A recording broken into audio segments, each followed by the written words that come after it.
Welcome to SK தகவல். இந்த சேனல்ல பாலிடெக்னிக் டிப்ளமோ கம்ப்யூட்டர் சம்பந்தமான லேப் எக்ஸ்பெரிமெண்ட்ஸ் எல்லாமே பார்த்தீங்கன்னா இந்த சேனல்ல வந்து போட்டுட்டு இருக்கோம். ஸோ இந்த சேனல்ல பார்த்தீங்கன்னா கம்ப்யூட்டர் அண்ட் ஐடி டிபார்ட்மெண்ட்டுக்கு உண்டான லேப் எக்ஸ்பெரிமெண்ட்ஸ் ப்ளஸ் ஃபர்ஸ்ட் இயர்னுடைய லேப் எக்ஸ்பெரிமெண்ட்ஸ் எல்லாமே வீடியோ ஃபார்மெட்ல கொடுத்துருக்கோம். ஸோ இது வரைக்கும் இந்த சேனலை சப்ஸ்கிரைப் பண்ணாமல் இருக்கிறவங்க சப்ஸ்கிரைப் பண்ணிக்கோங்க. ஸோ நம்ம இந்த வீடியோவில் என்ன பார்க்க போகிறோம் அப்படின்னு பார்த்தீங்கன்னா செகண்ட் இயர் ஃபோர்த் செமஸ்டரில் ஜாவா ப்ரோக்ராமிங் ப்ராக்டிக்கல். ஸோ இந்த ஜாவா ப்ரோக்ராமிங் ப்ராக்டிக்கலில் ஏற்கனவே ஃபர்ஸ்ட் எக்ஸ்பெரிமெண்ட் வந்து எப்படி செய்யலாம் அப்படிங்கிறத பற்றி போட்டிருந்தோம். நெக்ஸ்ட் செகண்ட் எக்ஸ்பெரிமெண்ட் என்ன, அதை எப்படி செய்யலாம் அப்படிங்கிறத பற்றி இந்த வீடியோவில் நம்ம வந்து பார்க்கலாம். ஸோ செகண்ட் எக்ஸ்பெரிமெண்ட் என்ன அப்படின்னு பார்த்தீங்கன்னா write a program to read 2 integers and find the largest number using conditional operator. ரெண்டு இன்டிஜர் நம்பர்ஸ் வந்து வாங்க சொல்றாங்க. வாங்கிட்டு அதை கண்டிஷனல் ஆப்ரேட்டர் யூஸ் பண்ணி அந்த ரெண்டு நம்பர்ல எது பெரிய நம்பர் அப்படின்னு சொல்லி கண்டுபிடிங்க அப்படிங்கிற மாதிரி சொல்லியிருக்காங்க. ஸோ இது எப்படி இந்த ப்ரோக்ராம் வந்து எப்படி நம்ம ஜாவால வந்து செய்யறது அப்படின்னு சொல்லிட்டு பார்ப்போம். சரிங்களா? ஃபர்ஸ்ட் ஏற்கனவே சொன்ன மாதிரி ஃபர்ஸ்ட் எக்ஸ்பெரிமெண்ட்ல டீட்டெயிலாக சொல்லியிருப்பேன். ஸோ அது மாதிரி நோட் பேட் ஓப்பன் பண்ணிக்கோங்க. நோட் பேட் ஓப்பன் பண்ணி ப்ரோக்ராம் வந்து இந்த மாதிரி டைப் பண்ணிக்கோங்க. ஏற்கனவே டைப் பண்ணி வச்சிருக்கேன். ஸோ புதுசாக டைப் பண்ணணும் அப்படின்னா லேட் ஆகும் அப்படிங்கிறனால ஏற்கனவே டைப் பண்ணி வச்சிருக்கேன். அப்படியே எக்ஸ்பிளைன் பண்ணுறேன், அப்படியே பார்த்துக்கோங்க. சரிங்களா? ஃபர்ஸ்ட் பார்த்தீங்கன்னா ஜாவால இம்போர்ட் java.io.ஸ்டார் அப்படின்னு சொல்லிட்டு நம்ம கொடுத்தாகணும். சரி, இது வந்து அந்த ஜாவா பேக்கேஜஸ் நம்ம யூஸ் பண்ணக்கூடிய system.println அப்படிங்கிற அந்த ஃபங்க்ஷன்லாம் ஒர்க் பண்ண வைக்கிறதுக்கு இந்த பேக்கேஜ் வந்து யூஸ் ஆகுது. ஸோ நெக்ஸ்ட் அடுத்து பார்த்தீங்கன்னா கிளாஸ் லார்ஜஸ்ட் அப்படின்னு சொல்லிட்டு ஒரு கிளாஸ் வந்து கிரியேட் பண்ணிக்கிறேன். சரிங்களா? கிளாஸோட பேர் வந்து லார்ஜஸ்ட். ஸோ அது லார்ஜஸ்ட் அப்படிங்கிறது நீங்கள் இது இப்படியே கொடுத்தாலும் சரி, அல்லது வேற உங்களுக்கு வேற என்ன பேர் வேணுமோ அந்த மாதிரி கொடுத்துக்கோங்க. பட் ஆனால் இங்கே என்ன பேர் கொடுக்குறீங்களோ அதான் வந்து கிளாஸுக்கு வந்து நீங்கள் பேராக கொடுக்கணும். சரி, ஃபைலுக்கு வந்து நேமாக நீங்கள் வந்து கொடுக்கணும். சரிங்களா? அதுக்கப்புறம் கர்லிஸ் ஓப்பன் பண்ணுறீங்க. Public static void main string RGS. இது எப்பயும் போல எல்லா ப்ரோக்ராம்லையும் இந்த லைன் வந்து கண்டிப்பாக வரும். அதுக்கு அடுத்து பார்த்தீங்கன்னா 2 இன்டிஜர் நம்பர்னு சொல்லியிருக்காங்க. அதனால 2 வேரியபிள் வந்து டிக்ளேர் பண்ணிக்கிறேன் இன்டிஜரில். N1 அதுக்கப்புறம் N2 அதுக்கப்புறம் இந்த ட்ரை. ஸோ இந்த ட்ரை அப்படிங்கிறது என்னன்னா உள்ள ப்ரோக்ராம்குள்ளர ஏதாவது எரர் வருது அப்படின்னா அந்த எரரை வந்து எப்படி வந்து நம்ம டிஸ்ப்ளே பண்ண வைக்கிறது அப்படிங்கிறதுக்காக இது கொடுத்துருக்காங்க. பட் இது நீங்க கொடுக்கறதுனால ஒன்றும் பிரச்சனை இல்லை, கொடுக்காம விட்டாலும் ஒன்றும் பிரச்சனை இல்லை. சரிங்களா? இதை பத்தி பின்னாடி வந்து இருக்கு, அதை தெளிவா டீட்டெயிலா அந்த ட்ரை எதுக்காக கேட்ச் என்னன்னு சொல்லி நம்ம பார்த்துக்கலாம்.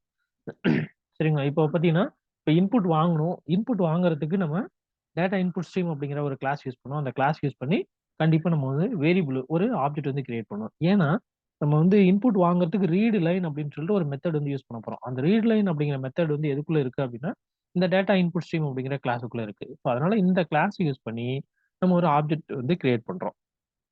இந்த இடத்துல பார்த்தீங்கன்னா ஆப்ஜெக்ட் மட்டும் தான் கிரியேட் ஆயிருக்கும். அதுக்கப்புறம் அந்த ஆப்ஜெக்ட்டுக்கு மெமரியில ஒரு லொகேஷன் வந்து கிரியேட் பண்ணணும். லொகேஷன் வந்து கிரியேட் பண்றதுக்காக din equal to new data input stream. So இப்போ என்ன ஆகும் அப்படின்னு பார்த்தீங்கன்னா இந்த டிஐஎன் அப்படிங்கிறது நம்மளா கொடுக்கக்கூடிய பேர் தான். அது நீங்க எப்படி வேணாலும் கொடுத்துக்கலாம். சரிங்களா? நான் டிஐஎன் கொடுத்துருக்கேன், மெமரியில் அலோகேட் ஆகும். அதுக்கப்புறம் system.out.println அப்படின்னு கொடுத்து என்டர் த ஃபர்ஸ்ட் நம்பர் அப்படின்னு சொல்லிட்டு ஒரு மெசேஜ் வந்து ஸ்க்ரீனில் டிஸ்பிளே ஆகும். அதுக்கப்புறம் அந்த ஃபர்ஸ்ட் நம்பரை வந்து ரீட் பண்ணும் இல்லைங்களா? அதுக்கு வந்து டிஐஎன் இங்க என்ன டேட்டா இன்புட் ஸ்ட்ரீம் யூஸ் பண்ணி என்ன வேரியபிள் நேம் கொடுத்தீங்க, என்ன ஆப்ஜெக்ட் நேம் கொடுத்தீங்களோ அந்த ஆப்ஜெக்டோட பேரு dot read line. Read line அப்படிங்கிறதுல எல் வந்து கேபிட்டல் லெட்டர். ஸோ நம்ம ஏற்கனவே சொல்லியிருக்கேன், ரீட் லைன் யூஸ் பண்ணி நம்ம வந்து எந்த ஒரு டேட்டா வாங்கினாலும் அந்த டேட்டாவை எப்படி எப்படி இருக்கும்னா மேக்ஸிமம் ஸ்ட்ரிங்கா இருக்கும். பட் அதை வந்து நம்ம ஒரு நம்பர் அப்படின்னு சொல்லி சொல்றேன், 2 நம்பர். ஸோ நம்பர் அப்படின்னு சொல்றதுனால அதை வந்து வாங்கக்கூடிய டேட்டா எப்படி இருந்தாலும் சரி, இந்த டேட்டாவை இன்டீஜரா நம்ம மாத்தி அந்த வேரியபிள்ல ஸ்டோர் பண்ணி வைக்கணும். அதுக்காக N1 is equal to integer அப்படின்னு சொல்லி இன்டீஜர் டாட் பார்சின்ட் அப்படிங்கிற அந்த ஃபங்க்ஷன் வந்து நான் யூஸ் பண்ணி ரீட் லைன் மூலியமா வாங்கக்கூடிய டேட்டாவை இன்டீஜரா வாங்கி N1ல ஸ்டோர் பண்றேன். அதே மாதிரி N2 அடுத்த நம்பரை வாங்கி N2ல ஸ்டோர் பண்றேன். அதுக்கு அடுத்தது பார்த்தீங்கன்னா இப்போ லார்ஜ், இப்போ 2 நம்பர்ல எது பெரிய நம்பர் அப்படின்னு சொல்லி கண்டுபிடிச்சு ஒரு வேரியபிள்ல ஸ்டோர் பண்ண போறேன். ஸோ நான் லார்ஜ் அப்படிங்கிற ஒரு வேரியபிள்ல ஸ்டோர் பண்ண போறேன். ஸோ அதுக்காக லார்ஜ் அப்படின்னு ஒரு இன்டிஜர் வேரியபிள் டிக்ளேர் பண்ணி அதுலயே வந்து அந்த கண்டிஷனல் ஆப்ரேட்டர் கொடுக்குறேன். கண்டிஷனல் ஆப்ரேட்டர்னா கொஸ்டின் மார்க் அந்த கோலன் தான் வந்து நமக்கு கண்டிஷனல் ஆப்ரேட்டர். ஸோ இதை நம்ம எப்படி கண்டுபிடிக்க போறோம் அப்படின்னு பார்த்தீங்கன்னா N1 கிரேட்டர் தென் N2 இந்த தான் கண்டிஷன்.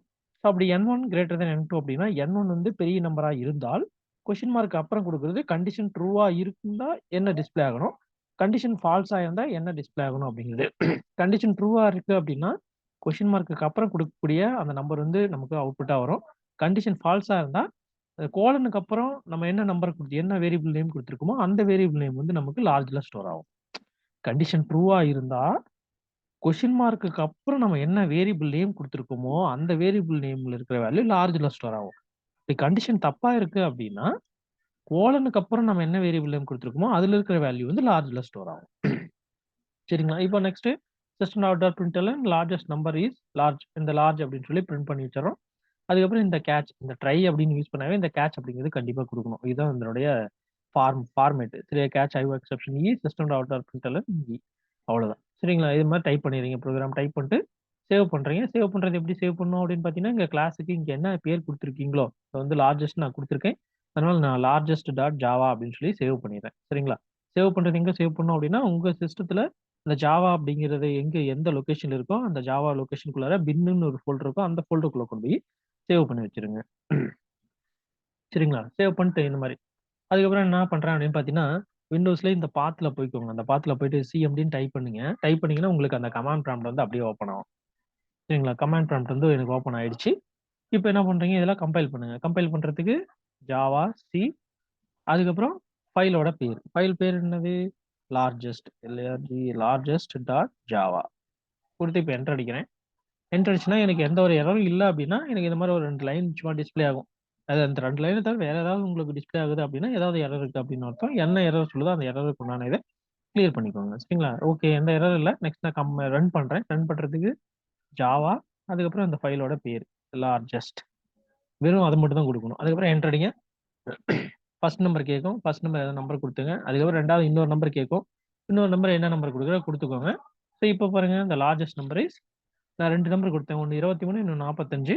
45 தான் பெரிய நம்பர். அப்ப 45 பெருசு அப்படின்னு சொல்லிட்டு நமக்கு ஸ்க்ரீன்ல டிஸ்ப்ளே ஆயிடுச்சு. சரிங்களா? இவ்வளவுதான் சிம்பிளான எக்சர்சைஸ். 2வது எக்சர்சைஸ் பார்த்தீங்கன்னா ரொம்ப சிம்பிள் தான்.